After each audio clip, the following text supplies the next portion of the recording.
दोस्तों, आलसी एक बहुत बड़ा मानसिक बीमारी है जो इंसान को कामचोर बना देता है और उसकी सारे सपने, सारे आशाएं व्यर्थ हो जाता है। और हम इस आलसी से कैसे छुटकारा पाए और जीवन में कैसे अपने लक्ष्य को हासिल कर सके, इसके बारे में विस्तार से चर्चा करेंगे इस वीडियो में। दोस्तों, वीडियो में आगे बढ़ने से पहले कमेंट में नमो बुद्धाय लिखें, वीडियो को लाइक जरूर करें। तो चलिए कहानी शुरू करते हैं। बहुत समय पहले की बात है।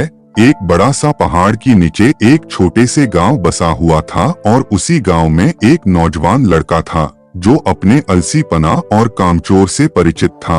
उस गांव का सभी लोगों ने उसे आलसी और कामचोर की नाम से ही पुकारते थे। वह लड़का पूरा दिन गांव के पीछे एक पेड़ में बैठा रहता और बैठे बैठे अपने आने वाला भविष्य के बारे में अच्छे अच्छे सपने देखता रहता। वह लड़का का दिन ऐसे ही आलसी में गुजर रहे थे। अचानक एक दिन उस गांव में एक बौद्ध भिक्षुक आया और वह बौद्ध भिक्षुक अगले 3 दिनों तक उसी गांव में रहने वाले थे। बौद्ध भिक्षुक सारा दिन उसी गांव में भिक्षा करता था और गांव के लोगों को अच्छा अच्छा उपदेश देता था। और जब रात होता था तब गांव के पास में एक बौद्ध मठ में विश्राम करता था। बौद्ध भिक्षु प्रतिदिन जब गांव में भिक्षा करने जाते थे और भिक्षा करके वापस लौटते, तब उस आलसी लड़के को उसी पेड़ के नीचे कभी बैठा हुआ और कभी लेटा हुआ देखता था। बौद्ध भिक्षु लगातार 2 दिन वह लड़का को उसी पेड़ के नीचे उसी हालत में देखा। ये देखने के बाद बौद्ध भिक्षु समझ गए थे कि वह लड़का मानसिक आलसी का गुलाम बन चुका है। तीसरे दिन जब बौद्ध भिक्षु गांव से भिक्षा करके जब वापस बौद्ध मठ में लौट रहे थे, तब बौद्ध भिक्षु ने देखा कि वह लड़का अभी भी उसी पेड़ के नीचे बैठा हुआ है। और ये देखने के बाद बौद्ध भिक्षु से रहा नहीं गया, वह तुरंत उस लड़के के पास गया। बौद्ध भिक्षु ने उस लड़के से कहा, बेटा, तुम्हारे लिए मेरे पास एक छोटा सा काम है। मैं चाहता हूँ तुम उस पहाड़ी की चोटी तक जाओ और वहाँ से मेरे लिए एक पंख लेकर आओ। वह लड़के ने बैठे बैठे आपने गर्दन घुमा के और उस पहाड़ की ऊंची चोटी की तरफ देखा और उसके बाद बौद्ध भिक्षु से कहा, ये काम मुझसे नहीं हो पाएगा क्योंकि वहाँ तक जाने के लिए मुझ में उतना ताकत नहीं है। बौद्ध भिक्षु ने कहा, मुझे जिस पंख की तलाश है वह उस पहाड़ी की शिखर पे भी नहीं मिलेगा। वह पंख उस पहाड़ी की दूसरी तरफ एक गुफा के अंदर मिलेगा और उस पंख को हासिल करने के लिए उस पहाड़ी की शिखर तक चढ़ के दूसरी तरफ नीचे उतरना पड़ेगा। बौद्ध भिक्षु ने कहा, वह पंख कोई साधारण पंख नहीं है। तुमने उस पंख को आज तक कहीं भी नहीं देखे हो। वह पंख बहुत ही अनमोल, दुर्लभ और बहुत ही सुंदर पंख है।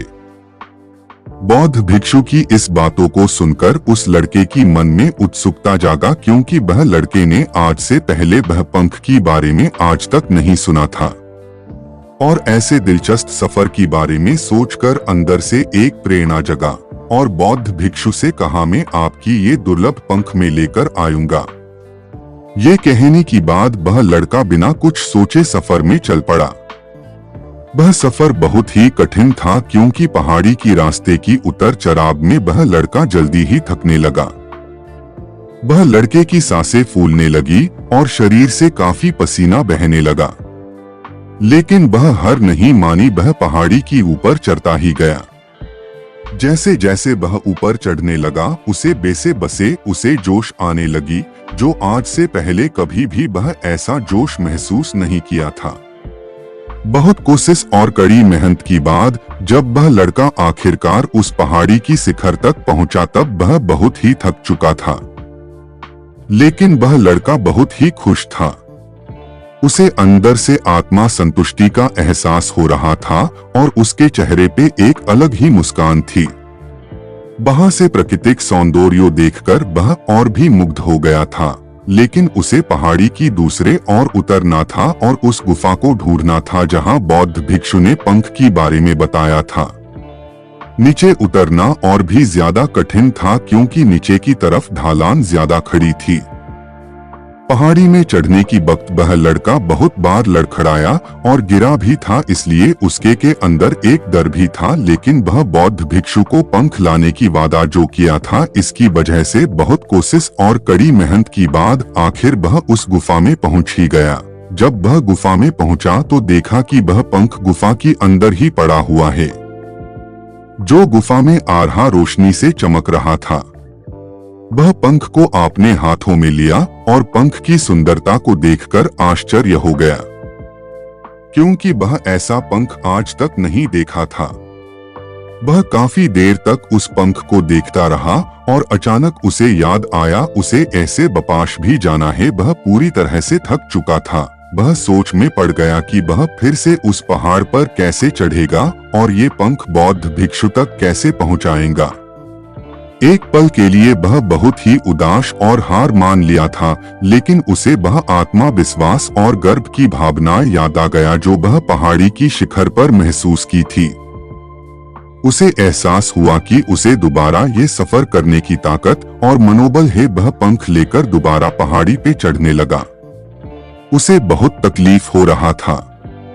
उसका पूरा शरीर की मांसपेशियों में दर्द हो रहा था, पैर कांप रहा था, सांसें फूल रहा था।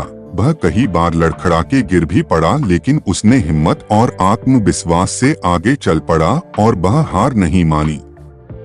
बहुत कोशिश और कड़ी मेहनत की बाद जब वह बौद्ध भिक्षुक के पास पहुंचा और हाथों में उस पंख को रखा तो उसको बहुत ही खुशी हुआ। उसे संतुष्टि था कि वह आज अलसी को खत्म करके एक महत्वपूर्ण काम करके दिखाया। उसकी चेहरे रौनक और खुशी देखकर बौद्ध भिक्षु ने कहा, मैं तुम्हारी सफलता में बहुत ही खुश हूँ। आज तुमने तुम्हारी जीवन का एक बहुत ही महत्वपूर्ण काम सीखा है और अलसी बहुत बुरी चीज है जिसे स्वीकार करना नहीं चाहिए। अलसी एक आदत है जो इंसान की मानसिकता को ऊपर हावी होता है, उसे दूर करना होगा। अलसी जीवन की सफलता पाने की सबसे बड़ा बाधा है जो तुम्हें ये तोड़कर तुम्हें एक पहला कदम उठाना ही पड़ेगा। आपने उद्देश्य की ओर चलना ही पड़ेगा और तब तक चलना पड़ेगा जब तक तुम अपने लक्ष्य को पूरा नहीं कर लेते। लड़के ने बौद्ध भिक्षु की बात की गहराई और महत्व को समझते हुए हाँ में आपने सिर हिला दिया। उसे आज एहसास हुआ कि उसे हमेशा से ही कठिन और महान चीजों को करने में सक्षम था, लेकिन उसकी अलसी मानसिकता ने उसे रोक रखा था। अब उसे अच्छी तरह से पता चल गया था कि दुनिया की कोई भी कठिन कामों को करने के लिए उसके पास ताकत और मानसिक दृढ़ संकल्प है। उसके बाद बौद्ध भिक्षु ने वह लड़के को आशीर्वाद दिया और वह गांव से चला गया। ये कहानी से हमें ये सीख मिलता है कि जब हमें कोई काम असंभव लगता है और अपने लक्ष्य को हासिल करने के लिए जब हम खुद आगे बढ़ते हैं, तब हम अपने अंदर एक ऐसी ताकत और आत्मविश्वास की खोज करते हैं जिसके बारे में हमें पहले से कभी भी पता नहीं था। अलसी पे छुटकारा पाने के लिए हमें खुद को चुनौती देनी चाहिए और बड़े बड़े महत्वपूर्ण लक्ष्य बनाना चाहिए। चाहे वह लक्ष्य कठिन क्यों ना हो, हमें हमेशा आगे बढ़ना चाहिए और असफलता की सामना करने के लिए अपने को अंदर से और भी मजबूत होना चाहिए। अलसी पर छुटकारा पाने की मतलब मानसिक विकास की विकसित करना है। इसका मतलब चुनौती और असफलताओं को विकास और कुछ अच्छा सीखने की अवसर में देखना, ना कि हार मानने की कारण के रूप में। विकास की मानसिकता को आपने कर अपनी असफलता को बारे में सोचकर एक नया रूप दे सकते हैं और हमारा गलतियों का सुधार उसे सीखने में उपयोग कर सकते हैं। और अंत में हमें अपने अलसी पर काबू पाने के लिए अपनी ऐसो आराम को छोड़कर जीवन की चुनौती और अवसरों को स्वीकार करना ही पड़ेगा।